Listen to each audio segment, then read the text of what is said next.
Deci aici este vina personalului din industrie care nu este suficient de specializat. Nu spune că este o vină. Acum, dacă ar fi să spun că e vina cuiva, eu nu sunt cel pe care să acuz. Dar mă gândesc că un manager are partea lui de vină.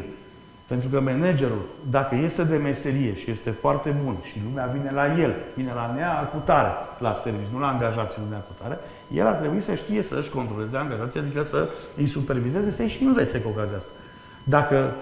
Dar managerii, în general, nu au timp de așa ceva. Și atunci, fie nu știe care sunt problemele, de ce la el o mașină stă o săptămână, respectiv cel mai bun mecanic sau, mă rog, diagnostician îi spune șef, așa trebuie să stăm noi o săptămână până găsim problema, până tot înlocuim. Ori el, deci el nu cunoaște deja că are o problemă. Are o problemă la el în curte și nu-și dă seama. Nu-și evaluează angajații. Sunt centre de evaluare, nu ne ocupăm cu așa ceva.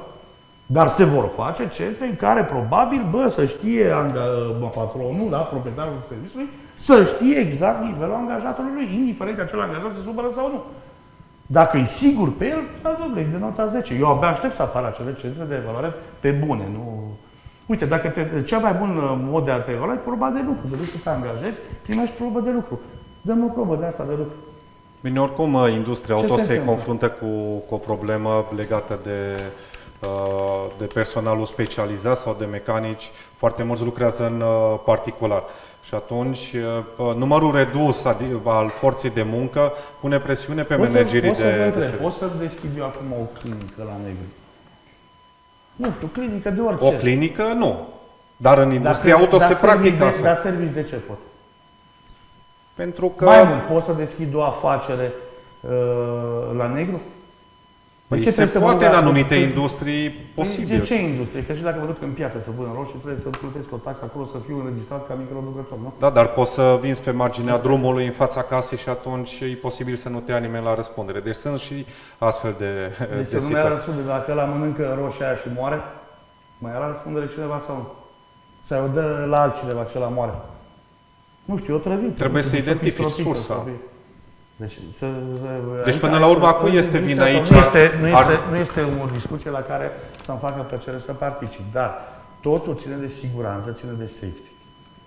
Pentru că sunt convins că și celui care, vorba aia, lucrează, dar nu-și asumă răspunderea, nu este tot una dacă cumva mașina lui se întâmplă să omoare pe cineva. Pentru că n-a strâns bine o roată, pentru că a lucrat pe powertrain. Powertrain este primul sistem de siguranță al mașinii. Și atunci ce se întâmplă dacă se oprește motorul în drum? Păi dacă ești cu tirul în față, se întâmplă lucruri grave. Etc. Toate stelele alea în cap astea nu vin doar pentru că ai grijă de să nu moară pietonul, să nu-i rup asele prea tare, să ți se deschide 7000 de airbag-uri și să tu scapi tu dacă intri cu 100 la oră în zi. Nu, tot ține de acel safety. Dar nu este un subiect pe care deci vina este împărțită până la urmă și furnizorul de servicii, cel care prestează munca la negru. Să arătăm cu degetul, nu arăt pe nimeni cu degetul. Fiecare își face meseria așa cum trebuie. Nu, dar dacă am dus subiectul... Probabil și organele de control sau cei care supervizează această industrie a reparațiilor auto în România ar trebui să-și facă treaba mai bine. Este atât tot ce zic. Eu nu pot, de exemplu, sau Florin, putem să deschidem gura să învățăm pe alții. Oficial, am putea să o facem oficial. Dacă n-am avea certificatul pe care îl avem. Aia ar însemna că, nu știu, ne practicăm o meserie fără drept de practică. Mai mult decât atât, această bătălie, dacă tot îmi cere o părere, între cei care sunt autorizați, plătesc taxe, îi controlează rarul, mă rog, îi controlează pentru că cei nu sunt perfecți. Și cel puțin te controlează ca să vadă că te menții perfect. Sau, mă rog, în zona de perfecțiune. Perfecțiunea nu există. Dar există la un moment dat acest clinch, în loc să zică, hai să facem ceva, pe cel care lucrează, că nu are firmă, nu o să aibă pensie, da? Că nu plătește taxe, nu-l interesează, că nu are acces la rețelele de piese auto oficiale și mai multe dealeri și alte cele, respectiv nu își poate asuma, sau clienții s-ar putea să nu aibă încredere în el, tocmai prin simplu fapt că nu are parafă, da? Nu are diploma asta pe perete. Okay. Evident, hai să-l aducem în legalitate. Asta ar trebui făcut. De ce nu-și permite un serviciu să-l angajeze pe ăla? Nu știu, sau să-l ia colaboratorii, face un PFA sau... Nu este treaba mea.